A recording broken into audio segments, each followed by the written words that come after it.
அடியே சுகவகையே இன்னும் 1000 கோடி அடி கண்ணே கொஞ்சம் வளைந்தால் என் கற்பனை நீளுமடி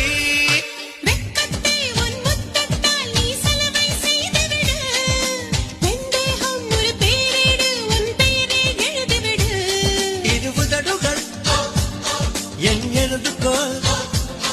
இருபுதடுகள் என் எழுதுகோள் வா அன்றே வளைந்து கொடு அச்சச்சோ பொன்னகை